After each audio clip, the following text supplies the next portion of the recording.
Hello friends, welcome to EITI and this is Apeksha Nigam. तो चलते हैं हम लोग आज अपनी न्यू क्लास को स्टार्ट करते हैं। और न्यू क्लास को स्टार्ट करने से पहले हम वीडियो को लाइक और शेयर ज़रूर करें और इस चैनल को सब्सक्राइब करें और बेल आइकन दबाना बिल्कुल भी ना भूलें। मैंने इस चैनल के लिए एक डिस्कशन और डाउट्स क्लियर करने के लिए एक ग्रुप बना रखा है जो कि है EITI स्क्वाड। ये टेलीग्राम पर अवेलेबल है, तो जिसको भी अपना डिस्कशन करना हो या मुझसे कोई भी टॉक करनी हो तो वो इस चैनल को ज्वाइन कर सकता है। तो चलते हैं हम लोग आज अपनी न्यू क्लास में और देखते हैं आज हम लोग क्या पढ़ने वाले हैं। आज हम लोग पढ़ने वाले हैं application of computers in various fields. तो कंप्यूटर कहाँ कहाँ और डिफरेंट जगह पे यूज़ कर सकते हैं हम लोग, ये देखते हैं आज हम लोग। अभी तक हम लोग सब कुछ देखे हैं कि बेसिक कंप्यूटर क्या होता है, कैसे वर्क करता है, कैसे कैसे ग्रो हुआ, क्या क्या जनरेशन्स थी, कैसे ये इनपुट लेता है, कैसे आउटपुट लेता है। और आज हमें देखना है कि हम लोग इसे कहाँ कहाँ यूज़ कर सकते हैं।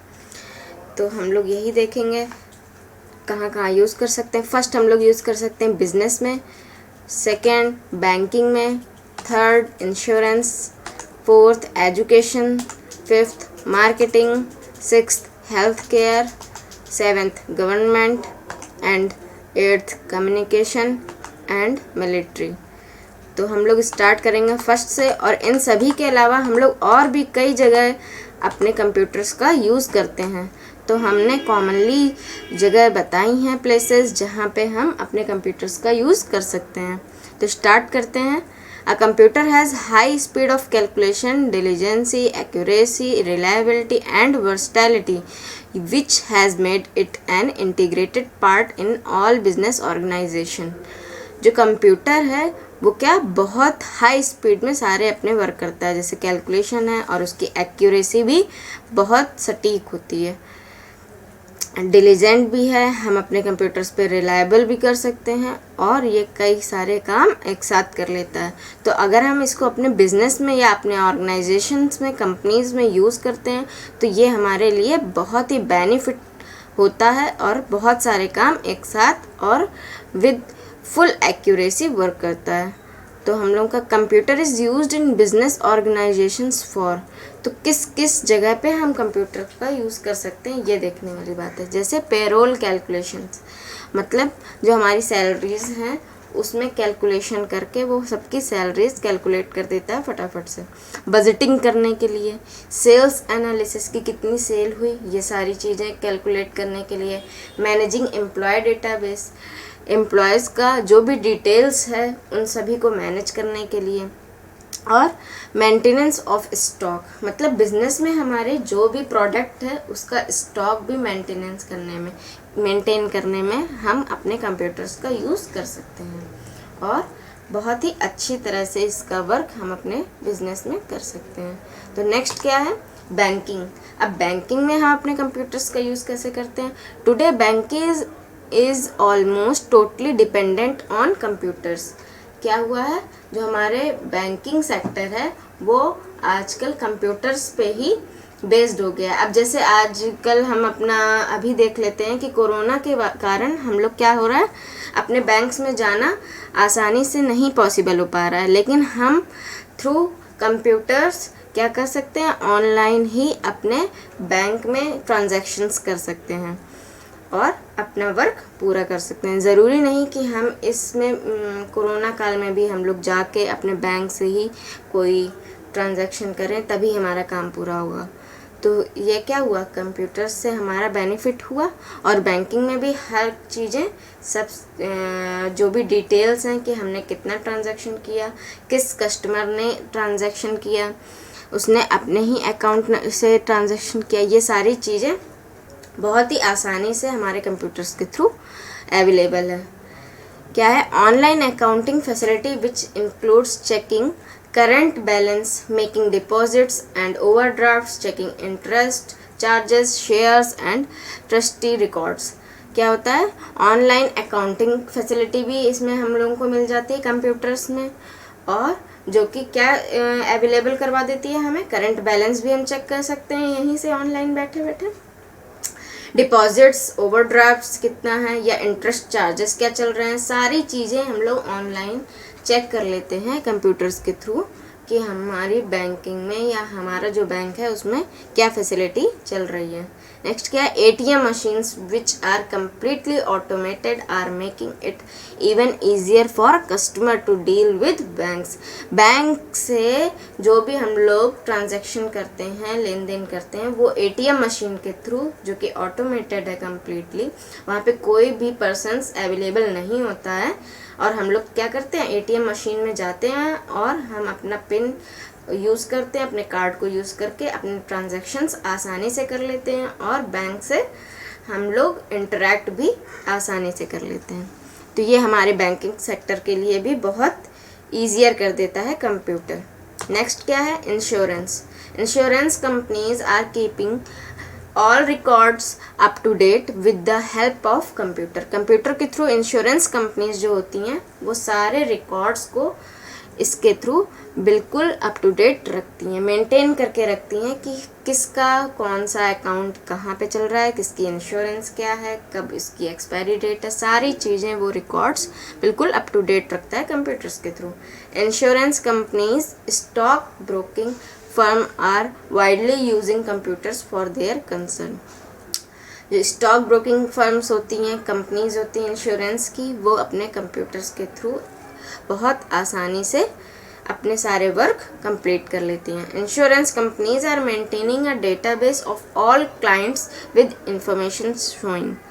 अपने सारे क्लाइंट्स की जो भी इंफॉर्मेशन होती है, इंश्योरेंस कंपनीज क्या करती हैं, अपने कंप्यूटर में उसके डेटा पे स्टोर कर देती हैं। जैसे क्या क्या चीज़ें स्टोर कर सकती है वो, procedure to continue with policies, starting date of the policy, next due installment of a policy, maturity date, interest due, survival benefits and bonus। जो भी सारी चीज़ें ये हम लोगों को प्रॉफिट अवेलेबल कराती है, या जो भी हमारी इंफॉर्मेशन होती है, ये अपने डेटाबेस में कंप्यूटर के थ्रू आसानी से इंफॉर्मेशन को रिकॉर्ड कर लेती है, और टाइम टू टाइम ये हमें नोटिफाई कर देते हैं इसके थ्रू। तो ये आसानी से क्या करता है, कंप्यूटर्स के थ्रू इंश्योरेंस कंपनीज अपनी सारी चीज़ें स्टोर कर लेते हैं और वर्किंग बहुत ईजियर कर लेते हैं। नेक्स्ट यहाँ पे हम लोग यूज़ कर सकते हैं एजुकेशन में। एजुकेशन में क्या होता है, the computer helps in providing a lot of facility in the education system. First क्या है, the computer provides a tool in the education system known as CBE, computer based education. अब computer based education क्या होती है कि जैसे हम लोग क्या करते हैं, ऑनलाइन कोई भी चीज़ पढ़ना है किसी भी टॉपिक पे, तो हम क्या करते हैं, ऑनलाइन जाके नेट पे सर्च करते हैं, ब्राउज़ करते हैं अपने ब्राउज़र पे, और उसकी इन्फॉर्मेशन ले लेते हैं। तो कंप्यूटर बेस्ड एजुकेशन में हम लोग ये भी देखते हैं कि आजकल क्या होता है, जो स्कूल्स होते हैं उसमें ऑडियो विजुअल क्लासेस स्टार्ट हो गई हैं। तो क्या होता है, जैसे हम लोग के टाइम पे क्या होता था, सिर्फ ऑन पेपर पे हम लोगों को सिखाया जाता था कि ये चीज़ ऐसे होती है, ऐसे होती है। लेकिन अगर हम उस चीज़ को बाय वीडियो या ऑडियो के साथ हम उसे दिखाएंगे तो ज़्यादा अच्छे से बच्चे को समझ भी आ जाता है, और वो उस चीज़ को दोबारा से मेमोराइज़ या रिकॉल करने में भी उसे बहुत आसानी होती है, क्योंकि उसने उस चीज़ को देखा होता है, रिलेट किया होता है अपनी रियल लाइफ से। तो ये कंप्यूटर बेस्ड एजुकेशन हमारे एजुकेशन के लिए भी बहुत अच्छा वर्क कर रही है। नेक्स्ट क्या है, CBE involves control, delivery and evaluation of learning. ये लर्निंग में भी क्या होता है, हमने लर्न तो कर लिया, अब उसको इवेल्युएट भी करना पड़ेगा कि कितना आया, उसे कितना समझ में आया कि नहीं आया। तो क्या होता है, जैसे हम लोग आजकल एग्ज़ाम्स देते हैं तो उसमें क्या होता है, OMR शीट मिलती है। तो OMR शीट में क्या होता है, हम लोग अपने OMR शीट को फिल किए, तो जब वो चेकिंग के लिए जाती है तो वो कंप्यूटर्स के थ्रू चेक करी जाती है, और आसानी से हमें बिना ही मिस्टेक्स के वो करेक्ट आंसर्स प्रोवाइड कर देती है। या फिर हम ये एक और ऑप्शन ले सकते हैं कि जैसे आजकल और भी अवेलेबल होने लगा CBT एग्ज़ाम्स, मतलब कंप्यूटर बेस्ड टेस्ट। तो क्या होता है, डायरेक्ट ऑन स्क्रीन या कंप्यूटर्स पे ही एग्ज़ाम होता है, और उसी में हम अपना इवेल्युएट कर लेते हैं अपनी मार्किंग्स को। तो इससे क्या होता है, हमारे पेपर्स भी सेफ हो रहे हैं। पहले एक ही स्टूडेंट के लिए हमें 2 to 3 पेपर्स चाहिए होते थे। तो CBE कंप्यूटर बेस्ड एजुकेशन से हम लोग ये सारी चीज़ें भी आसानी से कर पा रहे हैं। नेक्स्ट क्या है, computer education is rapidly increasing the graph of number of the computer student. अब क्या हुआ, एजुकेशन के फील्ड में क्या हुआ, कंप्यूटर जब बहुत ही इंक्रीमेंट लिया उसने, तो उसके कारण क्या हुआ, कंप्यूटर स्टूडेंट्स भी बढ़ गए, क्योंकि जो भी स्टूडेंट्स थे उनमें क्या हुआ, इंटरेस्ट भी ग्रो हुआ कि हाँ ये कंप्यूटर क्या है, मुझे इस पे वर्क करना है। तो जब एजुकेशन में उन्होंने देखा कि कंप्यूटर भी ऐसी ये चीज़ वर्क हो रहा है, तो कंप्यूटर स्टूडेंट्स भी बढ़ने स्टार्ट हो गए, उनके ग्राफ भी इंक्रीमेंट स्टार्ट हो गया। नेक्स्ट क्या है, there are a number of methods in which educational institute can use a computer to educate the students. क्या हुआ, जो इंस्टीट्यूट्स थे या एजुकेशन इंस्टीट्यूट थे या स्कूल्स थे, कॉलेजेस थे, उन सब ने भी अपने बच्चों को, स्टूडेंट्स को पढ़ाने के लिए कंप्यूटर्स का यूज़ करना स्टार्ट कर दिया। अब पढ़ाई ज़्यादा से ज़्यादा वो लोग क्या करवाते हैं, कंप्यूटर्स पे ऑडियो विजुअल वीडियोस के फॉर्म में करवाने लगे हैं। नेक्स्ट क्या है, it is use to prepare a database about performance. अब स्टूडेंट का परफॉर्मेंस का भी ग्राफ और उसका डेटाबेस भी प्रिपेयर हम लोग कर लेते हैं ऑन कंप्यूटर। तो उस ग्राफ के थ्रू हम लोग क्या करते हैं, उनकी परफॉर्मेंस को कहाँ पे हमें उनको इंक्रीमेंट करना है, किस सब्जेक्ट में इंक्रीमेंट करना है, इससे आसानी से ग्राफ के थ्रू हम पता कर लेते हैं और हर एक एवरेज स्टूडेंट की परफॉर्मेंस में हम इंक्रीमेंट आसानी से ले आते हैं। नेक्स्ट क्या है, नेक्स्ट फील्ड है मार्केटिंग। मार्केटिंग में कैसे कंप्यूटर्स का यूज़ करते हैं, in marketing uses of the computer are following. First है एडवर्टाइजिंग। एडवर्टीजमेंट में भी हम लोग अपने कंप्यूटर्स का यूज़ करते हैं। With computers advertising professionals create art and graphics, write and revise, copy and print and disseminate ads with the goal of selling more products। मतलब एडवर्टीजमेंट के लिए, एडवर्टीजमेंट में कैसे कंप्यूटर का यूज़ किया हम लोगों ने, जो प्रोफेशनल क्रिएटर्स थे वो अपने ग्राफिक्स, अपने डिज़ाइंस, अपने पोस्टर्स कंप्यूटर्स पे डिज़ाइन करने लगे आसानी से, जिससे कि उनका गोल क्या था, इस एडवर्टीजमेंट को बनाने के लिए कि उनके जो प्रोडक्ट्स हैं वो ज़्यादा से ज़्यादा सेल हों, ज़्यादा से ज़्यादा उनकी बिक्री हो सके। नेक्स्ट क्या है, home shopping. Home shopping has been made possible through the use of computerised catalogue with provide access to product information. मतलब होम शॉपिंग से कैसे करा, जो कैटलॉग होते हैं वो कंप्यूटराइज्ड तरीके से उसको बना के अपनी जो भी प्रोडक्ट है उसका और प्रोवाइड कराते हैं होम में। तो उससे क्या होता है, उस प्रोडक्ट की इंफॉर्मेशन हम कैटलॉग से अपने कस्टमर्स या क्लाइंट्स को प्रोवाइड करते हैं और ईज़िली अपने जो भी प्रोडक्ट है उसको ज़्यादा से ज़्यादा सेल कर पाते हैं। And permit direct entry of orders to be filled by the customer. और ज़्यादा से ज़्यादा कस्टमर हम अपने बना पाते हैं और उनको अपने प्रोडक्ट को सेल कर पाते हैं। नेक्स्ट क्या है, हेल्थ केयर। हेल्थ केयर में हम कंप्यूटर्स का कैसे यूज़ करते हैं, computers have become an important part in hospitals, labs and dispensaries. They are being used in hospitals to keep the records of patients and medicines. Computers का कैसे use करते हैं हम लोग, कहाँ कहाँ यूज़ कर लेते हैं हेल्थ केयर में, हॉस्पिटल्स में, लैब्स में, डिस्पेंसरीज में। हम लोग अपने जो भी पेशेंट्स हैं या मेडिसिन्स हैं, कौन कौन सी न्यू आई, हमारे स्टॉक में कितनी है, या पेशेंट कौन सा आया, सारी इन्फॉर्मेशन हम अपने कंप्यूटर्स में एक साथ स्टोर कर लेते हैं। नेक्स्ट क्या है, it is also used in scanning and diagnosing different diseases. ECG, EEG, ultrasounds and CT scan etc. are also done by computerized machines. Computerized machines के थ्रू ही हम लोग डिफरेंट डिसीजेस को डायग्नोज कर लेते हैं और स्कैन कर लेते हैं कि क्या प्रॉब्लम है एक्चुअली में हमारे पेशेंट को या हमारे पर्सन को। नेक्स्ट क्या, following are some major field of health care in which computers are used. First क्या है, diagnostic system. Computers are used to collect data and identify the cause of illness. Computer क्या करता है, हमारे data को collect कर लेता है, जो भी हमने अपने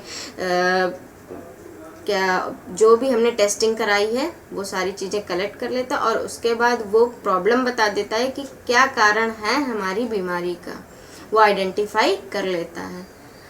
नेक्स्ट क्या है, लैब डायग्नोस्टिक सिस्टम। इसमें क्या होता है, जो भी हमारे टेस्ट होते हैं वो भी कंप्यूटर्स के थ्रू प्रिपेयर हो जाते हैं और उनकी हमें रिपोर्ट्स आसानी से मिल जाती हैं, जिससे लैब में वर्किंग और हमारे जल्द से जल्द रिपोर्ट अवेलेबल हो जाती हैं आसानी से। नेक्स्ट क्या है, patient monitoring system. There are used to check the patient science for abnormalities such as in cardiac arrest and ECG etcetera. क्या होता है, जो पेशेंट के क्या क्या सिम्टम्स हैं उसके एबनॉर्मेलिटी के, ये भी हम लोग मॉनिटर कर सकते हैं अपनी कंप्यूटराइज्ड मशीन्स के थ्रू कि क्या प्रॉब्लम हो रही है, हमारे जो पेशेंट है उसकी धड़कनें सही चल रही हैं या नहीं, हम इन्हीं मशीन्स के थ्रू चेक कर लेते हैं। हम लोगों ने कई बार देखा होगा हॉस्पिटल्स में, इन सारी हॉस्पिटल में जब पेशेंट को हम लोग एडमिट कराते हैं तो वो इन सारी मशीन्स के थ्रू ईसीजी की चेकिंग या सारी चीज़ें एडमिट पेशेंट को चेक कर लेते हैं। नेक्स्ट क्या है, pharma information system. Computer is use to check drugs labels, expiry dates, harmful side effects etcetera. क्या करते हैं, जो भी ड्रग्स के लेवल है, कितना इसका ड्रग्स का लेवल है, एक्सपायरी डेट्स क्या हैं, या फिर क्या क्या इससे साइड इफ़ेक्ट्स हो सकते हैं, ये सारी चीज़ें कंप्यूटर्स के थ्रू हम लोग चेक कर लेते हैं। सर्जरी, और अब तो क्या हो गया है, हमारी सर्जरीज भी हम लोग आसानी से कंप्यूटर्स के थ्रू ही परफॉर्म कर देते हैं, उसके थ्रू ही हम लोग अपनी सर्जरी कर लेते हैं, करवा लेते हैं डॉक्टर्स के थ्रू। तो बहुत ही हम लोगों की लाइफ को बहुत ही ईजियर बना दिया है इस कंप्यूटर सिस्टम ने। तो हेल्थ केयर में हम लोग कंप्यूटर का यूज़ इस तरह से कर सकते हैं। नेक्स्ट क्या है, 7th है गवर्नमेंट। गवर्नमेंट कैसे यूज़ करती है हमारे कंप्यूटर्स का। Computers play an important role in government services. Some major fields in this category are, किस किस कैटेगरी में हम लोग यूज़ करते हैं, बजट्स बनाने में, सेल्स टैक्स डिपार्टमेंट में, इनकम टैक्स डिपार्टमेंट में, computation of male female ratios, computerisation of voters list, PAN card, weather forecasting, सारी चीज़ों के लिए, मौसम कैसा है, अब बारिश होने वाली है क्या, या किस तरफ बारिश होगी, किधर बादल आएंगे, किधर तूफान आने वाला है, सारी चीज़ें हम लोग पहले से ही अपने कंप्यूटर्स के थ्रू अब आसानी से पता कर लेते हैं। नेक्स्ट क्या है, कम्युनिकेशन। इससे हम लोगों का कम्युनिकेशन भी बहुत आसानी से स्टार्ट हो गया है। Communication is a way to convey a message, an idea, a picture और speech that is received and understood clearly and correctly by the person for whom it is meant. मतलब बातचीत के लिए भी हम लोग आसानी से हम अपने कंप्यूटर्स का यूज़ कर लेते हैं और अपने मैसेज को एक जिसके पास पहुंचाना होता है रिसीवर के पास तक आसानी से पहुंचा सकते हैं। अपने आइडियाज़ को या अपने स्पीच या पिक्चर्स के थ्रू हम उसको बताना चाहते हैं तो उसके थ्रू भी हम आसानी से कम्युनिकेट कर लेते हैं। Some main areas in the category are email. अब ईमेल, अब हम लोग क्या करने लगे हैं, इधर हमने मेल टाइप किया और फटाक से क्लिक किया और अपने रिसीवर को पहुंचा दिया। और पहले के ज़माने में क्या होता था, हम पहले अपनी पूरा लेटर लिखते थे, फिर उसके बाद उसको एक एनवेलप में पैक करते थे, फिर हम पोस्ट ऑफिस गए, वहाँ पे हमने उसको पोस्ट किया, फिर वो उस रिसीवर के एरिया में गया, या अगर अदर सिटी में है तो वो अदर सिटी गया, फिर उससे उस सिटी के पोस्ट ऑफिस गया, फिर वहाँ से उस चीज़ को, तो मतलब बहुत लेंदी प्रोसेस था। और एक ईमेल या मेल को पहुंचाने के लिए हमें कम से कम 10 to 12 डेज़ लग जाते थे, लेकिन कंप्यूटर्स के थ्रू हमारा ये बहुत ही ईजिली होने लगा और ओनली मैक्सिमम 1 मिनट में, 1 सेकेंड में ओनली हम अपने ईमेल्स को सेंड कर देते हैं। नेक्स्ट क्या है, चैटिंग। तो चैटिंग के थ्रू भी हम लोग कम्युनिकेट कर लेते हैं। जैसे हमारा व्हाट्सएप है, उसमें टेक्स्ट करके भी हम लोग आसानी से कम्युनिकेट कर लेते हैं। नेक्स्ट है Usenet FTP file transfer protocol के थ्रू भी हम लोग अपनी फ़ाइल को ट्रांसफ़र कर लेते हैं। जैसे एक ऑफिस में क्या होता है, हम लोग पहले क्या करते थे, एक प्यून है जैसे, तो अगर हमें एक ऑफिस से दूसरे ऑफिस में या दूसरे डिपार्टमेंट में अपनी कोई फ़ाइल भेजनी है तो उस पर्सन के थ्रू हम लोग अपनी फ़ाइल को शेयर करते थे। लेकिन आजकल कंप्यूटर के द्वारा ये सब बहुत इजीली हो गया है। कैसे? फ़ाइल ट्रांसफ़र प्रोटोकॉल से क्या करते हैं, हमने अपना सिलेक्ट किया कि इस फाइल को हमें इस डिपार्टमेंट में भेजना है, तो सिलेक्ट करके और उसमें हमने सेंड कर दिया, और वहाँ जो उस डिपार्टमेंट का जो भी पर्सन है वो उसको फटाक से रिसीव कर लेता है, और ये बहुत ही आसानी से होने लगा है। नेक्स्ट क्या है? टेलनेट है। Next video conferencing. Video conferencing से भी क्या हो गया, बहुत आसानी से हम लोग, अगर हम अदर सिटी में हैं या अदर कंट्री में भी हैं, तो आसानी से हम अपने लोगों से बातचीत कर लेते हैं और ऑन वीडियो कॉल। तो कंप्यूटर्स के थ्रू हमारा कम्युनिकेशन भी बहुत आसानी से होने लगा है। नेक्स्ट फील्ड है मिलिट्री। मिलिट्री में कैसे यूज़ करते हैं कंप्यूटर्स का? Computers are largely used in defence, modern tanks, missiles, weapons etcetera. Military also employs computerised control system. क्या होता है, जो मिलिट्री है उसमें टैंक्स होती हैं, जो भी मिसाइल्स होती हैं, उन सब का हम लोग बनाने के लिए, उन्हें प्रोड्यूस करने के लिए कंप्यूटर्स का यूज़ करते हैं, और उसको कंट्रोल करने के लिए भी हम अपने कंप्यूटर्स का यूज़ करते हैं। और आसानी से मिलिट्री के एम्प्लॉयज़ जो भी हमारी चीज़ें हैं, कंपोनेंट्स हैं मिलिट्री की, उनको कंट्रोल कर लेते हैं। Some military areas where a computer has been used are. कहाँ कहाँ मिलिट्री में हमारे कंप्यूटर्स यूज़ किए जाते हैं? मिसाइल कंट्रोल करने के लिए, मिलिट्री कम्युनिकेशन के लिए। अब इससे क्या है, हम अगर मिलिट्री में कोई कम्युनिकेशन हो रहा है, ज़रूरी नहीं कि हम वो सारी बातें हर किसी को बता सकें, तो क्या हो गया है, कंप्यूटर्स के थ्रू हम आसानी से अपनी बातों को, जो भी हमारी कम्युनिकेशन की बातचीत है, उसको आसानी से सिक्योर करके ओनली सेंडर और रिसीवर ही जान सकता है कि हमारे बीच में क्या बातचीत चल रही है। पहले क्या होता था कि काफ़ी लोगों के थ्रू ये बातें करी जाती थी, ये कम्युनिकेशन होता था, तो इससे हमारी जो भी कॉन्फिडेंशियल कम्युनिकेशन होता था वो भी सबके बीच में बातें हो जाती थी, तो इससे सिक्योरिटी भी इफ़ेक्ट होती थी। नेक्स्ट क्या है, military operation on and planning. क्या क्या ऑपरेशंस होने हैं, क्या प्लानिंग करनी है, ये भी कंप्यूटर्स के थ्रू ईजिली हो जाता है। स्मार्ट वेपन्स भी कंप्यूटर्स के थ्रू हम अपने हथियार भी स्मार्ट बना लेते हैं। मतलब मिलिट्री में बहुत डिफरेंट तरीके से हम लोग अपने हथियार बना रहे हैं। क्या होता है, जैसे कोई भी मिसाइल है, उसको हम लोग क्या करते हैं, अगर वो हमारे लिए हानिकारक है तो उसे हम हवा में ही नष्ट कर देते हैं, और उससे कोई भी प्रॉब्लम नहीं होती है। तो इस तरह के स्मार्ट काम भी हम लोग अपने कंप्यूटर्स के थ्रू कर लेते हैं। तो ये सारी फील्ड्स थी हमारे कंप्यूटर की, जो भी एप्लीकेशंस थी हम लोग यहाँ यूज़ कर सकते हैं। और भी बहुत सारे एरियाज़ होते हैं जहाँ पे हम लोग अपने कंप्यूटर्स का यूज़ कर सकते हैं। तो आज इस क्लास में बस इतना ही। आज हमने पढ़ा कि एप्लीकेशंस ऑफ कंप्यूटर्स, तो हम लोग कहाँ कहाँ अपने कंप्यूटर्स का यूज़ कर सकते हैं। और मैं फिर से एक बार ये कहना चाहती हूँ कि सभी मेरे फ्रेंड्स जितने भी हैं, जो भी लोग कंटिन्यू पढ़ रहे हैं, अपने नोट्स ज़रूर प्रिपेयर करते रहें, जिससे उन्हें आसानी रहे अपने प्रिपरेशन में जब भी वो कहीं अपना एग्ज़ाम देने जा रहे हैं। और हाँ, अगर कोई भी CTI की क्लासेस लेना चाहता है, अपने प्रिपरेशन करना चाहता है एंट्रेंस एग्ज़ाम के लिए, तो वो डिस्क्रिप्शन बॉक्स में मैंने टेलीग्राम ग्रुप का लिंक दे रखा है, वो फटाफट से उसे ज्वाइन कर ले और मेरे साथ डिस्कस कर सकते हैं। ओके, तो आज के लिए बस इतना ही। हम लोग मिलते हैं अपनी नेक्स्ट क्लास में। बाय बाय दोस्तों, थैंक यू।